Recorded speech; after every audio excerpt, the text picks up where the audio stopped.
একটা সুযোগ একদম আপনার সামনে, কিন্তু বুকের ভিতর কেমন যেন চাপা ভয়, হাত কাঁপছে, মুখ শুকিয়ে গেছে, আর শেষে সুযোগটা হারিয়ে গেল।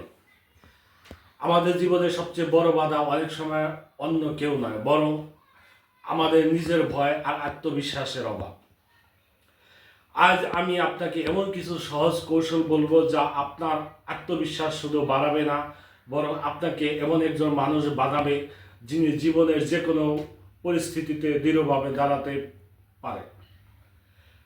আপনি ভয়কে নিয়ন্ত্রণ করতে পারবেন, ভয় আপনাকে নয়।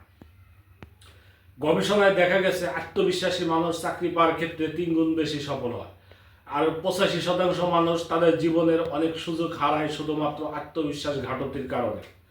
সুখবর সুখবর হচ্ছে আত্মবিশ্বাস জন্মগত নয়, এটা শেখা যায়, এটা গড়ে তোলা যায়। থিওডোর রুজভেল্ট বলেছেন, believe you can and you are halfway there. আপনি পারবেন বলে যদি বিশ্বাস করেন, তবে আপনি ইতিমধ্যে অর্ধেক পথ পেরিয়ে গেছেন। আসলে একটু বিস্তারিত আলোচনা করি। আত্মবিশ্বাস কি?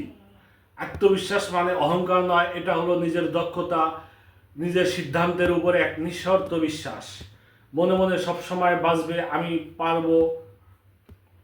আত্মবিশ্বাস কেন দরকার? আত্মবিশ্বাসী হলে আপনি সাহসী সিদ্ধান্ত নিতে পারবেন, চ্যালেঞ্জ নিতে ভয় পাবেন না, অন্যদের অনুপ্রাণিত করতে পারবেন। আত্মবিশ্বাস গড়া 5টি ধাপ। 1 নম্বর, নিজেকে চিনুন। আপনার শক্তি দুর্বলতা লিখে রাখুন।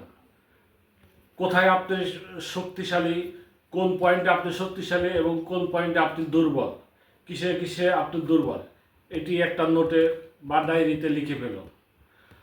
2 নম্বর, ছোট ছোট জয় উদযাপন করুন। প্রতিদিন অনেক ছোট ছোট সফলতা আপনি পেতে পারেন বা আপনি সাফল্য অর্জন করতে পারেন। সেই ছোট ছোট সফলতাকে গুরুত্ব দিন এবং সেগুলো আপনি দিন শেষে উদযাপন করুন। 3, পজিটিভ কথা বলুন বা ইতিবাচক কথা বলুন। নিজের সাথে নেতিবাচক নয়, উৎসাহজনক ভাষায় কথা বলুন। কখনো বলবেন না আমি এটা পারবো না, বরং বলবেন আমি এটা পারবো, আমি এটা চেষ্টা করব। 4 নম্বর, শিখতে থাকুন। নতুন কিছু শেখা মস্তিষ্কে আত্মবিশ্বাসের এনার্জি দেয়। প্রথমে আপনি যেসব জিনিস আপনার দুর্বলতা আছে ডায়েরিতে লিখে ফেলেছিলেন, সেগুলো আপনি প্রতিদিন একটু একটু করে শিখুন। 5 নম্বর, শরীরে অঙ্গভঙ্গি ঠিক করুন।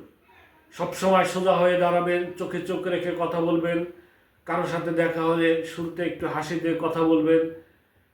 এতে আপনার আত্মবিশ্বাস বেড়ে যাবে বহুগুণ। একজন বলেছে, আমার আত্মবিশ্বাস অনেক। বন্ধু জিজ্ঞেস করলো কিভাবে?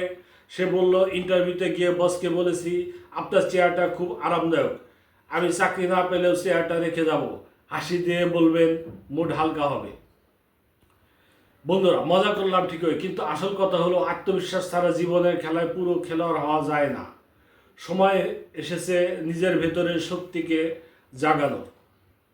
আজ থেকে একটি ছোট অভ্যাস দিয়ে শুরু করুন। প্রতিদিন সকালে আয়নার সামনে দাঁড়িয়ে 3বার বলুন, আমি পারবো, আমি সক্ষম, আমি আত্মবিশ্বাসী। 21 দিন চালিয়ে যান, নিজের ভেতরে পরিবর্তন লক্ষ্য করুন। মনে রাখবেন, আপনি নিজের উপর বিশ্বাস রাখলে দুনিয়া আপনার উপর বিশ্বাস রাখবে। সবাইকে ধন্যবাদ।